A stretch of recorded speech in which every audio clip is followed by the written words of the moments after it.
దేవుని సేనలో మీ చుట్టూ ఉన్నది. వెయిట్ మినిట్ ప్రోగ్రామ్ని వీక్షించడానికి ఆన్లైన్కి వచ్చినటువంటి మీకు ప్రభు పేరట శుభములు కలుగునుగా. ప్రియమైనటువంటి వారులారా, ఆది కాండము 32వ అధ్యాయము 1-2 వచనాల్లో రాయబడిన మాటను బట్టి యాకోబు తన తండ్రి ఇంటికి తిరిగి వస్తూ ఉన్నాడు. అప్పుడు యోర్దాను నది ఒడ్డున తను భార్యని, పిల్లల్ని, తను ఉన్న ఆస్తి, మేకలు, గొర్రెలు, ఒంటెలు, మందలన్నీ అవతలకు పంపించేసి వారిని ముందు వెళ్ళమన్నాడు. తిను ఒక్కడు యోర్దాను యువతలకు మళ్ళా చేరి ఒక్కడు ఆ రాత్రి కనిపెడుతూ ఉంటుండగా ఒక దైవ పురుషుడితో తను పెనుగులాడాడని బైబిల్ చెప్తుంది కదండి.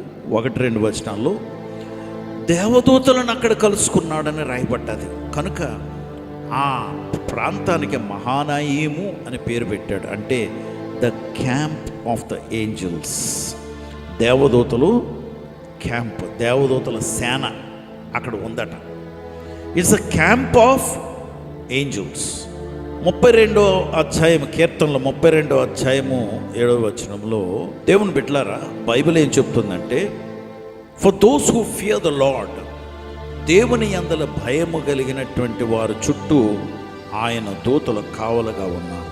Number 1, he will deliver them, ఆయనే వారిని విడిపించును, లేకపోతే విడుదల చేస్తారని. కనుక దేవుని బిడ్డలారా, రక్షణ పొందిన మనము, హెబ్రీయులకు రాసినటువంటి పత్రికలో కానీ మనం చూస్తే, రక్షణ పొందిన మనకి ఈ సేనలో కావలుగా ఉండి పరిచర్య చేయటానికి ఇయ్యబడినటువంటి పరిశుద్ధులు కారా అని బైబిల్ మనల్ని ప్రశ్నిస్తుంది. దేవుడు మనల్ని ప్రశ్నిస్తున్నారు. అంటే మనకి దేవదూతలు ఇయ్యబడ్డారు పరిచర్య చేయటానికి. ఎంత గొప్ప భాగ్యం అండి. అందుకే రక్షణ పొందిన నీవు, దేవునితో పెనుగులాడుతూ ప్రార్థన చేస్తున్నటువంటి నీవు జ్ఞాపకం చేసుకో, ఎప్పుడు కూడా దేవదూతలు నీకు అనుగ్రహింపబడ్డారు. దూతలు నీతో ఉన్నారు, వారు నీకు ఇవ్వబడ్డారు. 2 కళల్లో దేవుడు నాకు చూపించారు పరిచర్యను గురించి. పరిచర్యలో నాకు దేవుడు ఆయన దూతలను అనుగ్రహించారని, వారు నాతో ఉండి నా దగ్గర ఉండి అద్భుతాలు చేస్తున్నారని, వారు ఆ అద్భుతాలు చేస్తూ నాకు నేర్పిస్తారని, చచ్చిన వారిని కూడా పైగా లేపేస్తారని, ఇలాగా దేవదూతలను పరిచర్య చేయటానికి నాకు అనుగ్రహిస్తే, అప్పటి నుండి ఎక్కడ అసలు దేవదూతల పనేంటి, బైబిల్లో ఉందా అని చెప్పి నేను వెతకటం మొదలుపెట్టాను. దేవుడు ఈరోజు ఉదయం నీతో చెప్తున్నాడు, దేవుని బిడ్డ, ఆయన దూతలను నీకు సేనలుగా ఇచ్చాడు. They are encamping around you. నీకు పరిచర్య చేయడానికి, నీకు సహకరించడానికి వారు నీతో తోడుగా ఉన్నారు. అందుకే పరిశుద్ధుల చుట్టూ దేవదూతల క్యాంప్ ఉందట. హల్లెలూయా. దేవుడు నీకు తోడుగా ఉండి నడిపిస్తూ ఉన్నారు. ఆయన దూతలను కూడా నీతో పంపిస్తున్నారు. వారే నీ పక్షాన ఉంటారు. వెంటనే వర్తమానం పరలోకానికి తీసుకెళ్ళిపోతుంటారు నీ పక్షాన.